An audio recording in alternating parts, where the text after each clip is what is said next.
iPad letterers, it's so nice to see you. Today's tutorial is by special request from Hanneke. She's asked me to create a holiday e-card tutorial because she's moved overseas recently and she's worried that a real card sent through the snail mail might not arrive in time for the holidays. She wants the design to be loose and effortless and also a bit easy to create. And of course, I said I'd love to make the tutorial, so here it is. To start with, we need to do some research. Hanneke mentioned that her favorite Procreate brushes are my Galaxy brushes, and I think they are absolutely perfect for this project. Here's a few examples of watercolor Galaxy baubles I found on Pinterest that are stunning. So we'll use these as inspiration. The canvas size we are going to use for this project is 8 by 10 inches or 2400 pixels by 3000 pixels. This is big enough so that you can also print the card later on if you wanted to. Now we are going to create a watercolor paper background.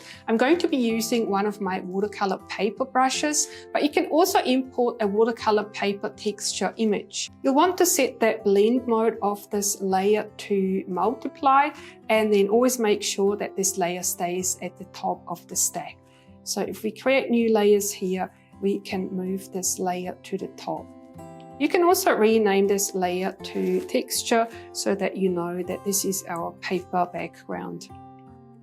And then you might also like to lock this layer so that you are not accidentally painting on it. And now we're going to start on the bottom layer. And the brushes that I'm going to be using for this project are mainly the Galaxy brushes, but then we're also going to be using the ipadlettering lettering brushes, and I'm going to start with the cute lettering brush in order to create a circle. We're going to use the quick shape feature in order to make a circle, and you hold down your Apple Pencil until the shape snaps into place, and then you can change this to circle. So now we have the perfect circle. We want to fill this with black. So you want to drag your color swatch and then drag it into the picture. And you can see now that it's filled the whole picture and the threshold is sitting at 24%. So in order to fix that, you want to drag your Apple Pencil until only the shape that you want to fill is actually filled like this. Now let's place this in the center of the image. And the way to do that is using your snapping tool. So you're going to turn snapping on, and now we can move this in the center of our canvas like this. We don't actually want this to be black. We're only using this as a template. So what we're going to do next is invert this layer so that it's white. And of course you now can't see it anymore, the white on the white background, but that's totally fine. We're just going to use this as the base of our clipping mask, which is what we're going to do now. So on the next layer, you tap on the empty layer thumbnail and then you select clipping mask. And this is almost like a magic trick. This is how you can make sure that you're staying within the bounds of this shape down below. All right, so the next thing we need is a color palette. The colors that I'm going to be using today are from my IPL 2024 color palette. You can actually get this palette from my website for free. I'm going to leave a link in the description of this video. We're going to start with quite a dark blue color here. And then we're going to switch to our Galaxy brush set and use the Ultimate Edge brush to start with. The brush size I'm going to choose here is around about 20%. And so now when we start drawing, you'll see that any stroke that I draw is staying inside of the circle. And this is super, super convenient. So this brush is quite expressive, and you really want to use it with little strokes like this. You can paint and smudge almost at the same time. And so this is a super versatile brush for almost any artwork that you want to create. It's certainly a lot of fun to use. We're also going to use some different colors here, maybe a lighter blue.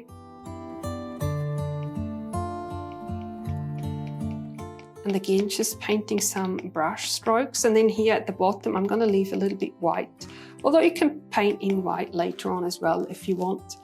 And then we're going to use slightly lighter blue as well on top. And I'm actually going to paint some white here at the bottom as well. And of course, this doesn't really look like a galaxy yet, but this is only the start. This is only the base layer. So now we're going to switch to the smudging tool, and we want to use the same brush. And the easiest way to do that is to long tap the smudging tool. And now you'll see that we've got the same brush selected here for smudging as well. And this is probably one of my all-time favorite brushes for smudging. It really blends the colors beautifully on the screen. We want to use quite light pressure for this. The lighter the pressure, the nicer it blends the colors together. But then it also creates some nice texture. So if you press a little bit harder, you can see how it creates these really nice textures like this. And so again, this brush is super versatile for almost any type of painting that you want to create.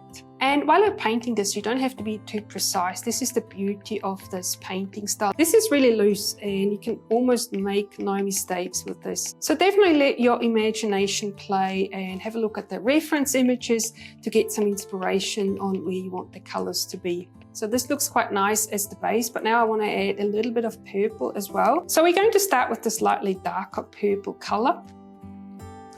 And we can just draw this in here over the top. Again, it doesn't have to be too precise. And then we're also going to use that slightly lighter pink color here in the middle. And then we're going to smudge this out again. And for this, I really want to create this cool, irregular blend that you would see in a galaxy. So we're going to make it a little bit thinner here, and then we can spread it out in places. And you can see now how this brush is absolutely perfect to create this super cool effect. It's looking quite nice already, but now we're going to refine this a little bit. We're going to add a new layer and make sure that you have your clipping mask turned on as well. And we're going to add some texture now. So I'm going to change back to my dark blue color to start with. And we are going to use one of these nebula brushes. You can pretty much choose any of the nebulas that you want. They all end up looking nicely. They just have some different textures. And so you can play with them and then see which one you like the best. So this one's the big nebula.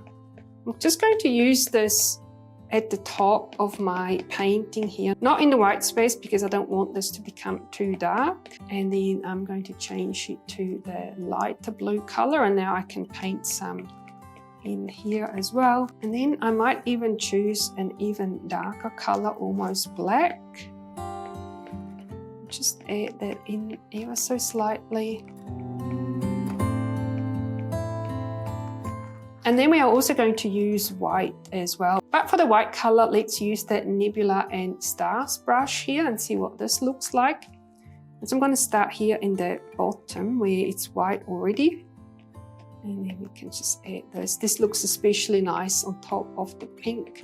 And you can see now how this really blends nicely into the background and creates this super nice galaxy effect. And now let's paint some trees here at the bottom. And again, we are going to create a new layer, turn on the clipping mask. And now I'm going to choose black. And in order to draw the trees, I'm going to use my cute lettering brush again. And so we're going to just start with one tree. And I'm going to make it quite big because we can always resize it and make it smaller. And this again, this is very easy, very loose. We're just going to create the tree and then we are going to draw in the branches like this, very loose. You don't have to be very precise with this. This is very easy to draw and anyone can do this. And if you're not comfortable drawing the brush strokes like this, definitely change the canvas around and draw maybe like this. But again, you can draw this any way that makes you feel comfortable and also the way you enjoy drawing. And this is looking pretty good now. So now what we can do is duplicate this layer a few times and create some more trees. And we can just grab them and then we can place them around the bottom of our image here. So I'm going to turn the snapping off because that makes it a little bit easier to place the trees. So you want them distributed here along the bottom and you want to create some different sizes. And then it'll look nice. What you can do as well is you can flip the tree horizontally. You'll see that it's not perfectly straight, but that's actually quite nice because you can give the illusion that this is a different tree and you haven't just copied it. And of course, if you wanted to, you could also draw other trees. You don't need to copy and paste them all, but just to make the tutorial a little bit faster, I'm just going to copy them. And then what you can do as well is change the opacity of your tree and make it appear as if it was in the background. So we can do this, and then we can place it a little bit further back like this. And so you can do a few of these as well. And that looks really nice too.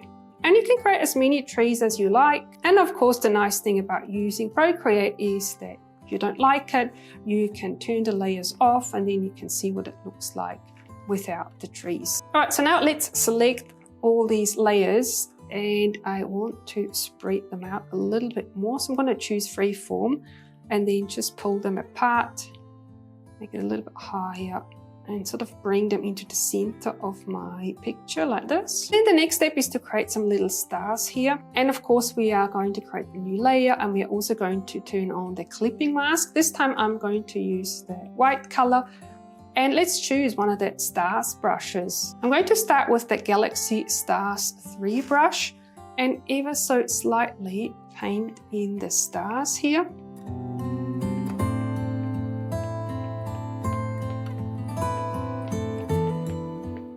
You can also paint in some stars around the trees. That looks quite cute. That almost looks like a little bit of snow, which is nice. And then we are going to change to the Galaxy Stars 1 brush. So this is a slightly different shaped brush. And this is quite random, so you get some random bigger stars like this. And if you don't like it, then you can undo and you can try again. And this brush is also a little bit pressure sensitive, so if you press a bit harder, you'll get a bigger star. And then we're also going to do some black stars as well. And for this, I want to use my Galaxy Stars 2 brush. And it just makes some really fine black stars here. And then also around the trees. And this looks really cute now. All right, so then the next step is to create some little circles around the shape. And in order to do that, we are going to create a new layer, but this time we don't want to make it a clipping mask because otherwise you won't be able to see. So just create a normal layer and then choose the black color. And then we're going to go back and use our cute lettering brush from that Dream lettering set. And now we're just going to create some random circles. So you just start somewhere within the circle and then you go around. And it doesn't have to be super precise. And then you can also adjust this. So you select the shape and then you choose warp and advanced mesh. And so now we can adjust this around our circle a little bit nicer and make it a bit more even, or even a bit more random if you made it too even. And then we also want to add some watercolor splatters. And for this, you can use one of your Galaxy Star brushes again, or you could use a watercolor splatter brush if you have one. And I quite like using the watercolor splatters that comes with my fruit painting set, but if you don't have it, then it's totally fine to use the stars brushes for this as well. Or you could even paint these in manually if you wanted to. And it looks really cute now. So now let's group all of these layers and then move the whole group up ever so slightly so that we can write our Christmas greeting here at the bottom. And in order to do this, you can turn on snapping again, and that way you can make sure that it stays in the middle of your canvas. And for our lettering, I like to have some guidelines. So I'm going to turn on the drawing guide here, which gives me some little lines. And then of course we need to choose a lettering brush. And for this type of lettering piece, I really like to use the Love Letters brush. It has a slightly inky feel to it, so it goes really nicely with the rest of the artwork. And then we're going to write Merry Christmas here. Or of course you can write any of your favorite holiday greetings here as well. And then we are also going to place this in the middle here below our artwork, and we're going to turn the guidelines off. And now the only thing that we need to do is export this. So you can tap on share and then you choose JPEG to export this, and then you can send it to your loved ones. I really hope you enjoyed this tutorial. Give me a thumbs up if you liked it, subscribe to my channel if you haven't already, and then definitely check out some of my other videos as well for more inspiration on how to paint in Procreate.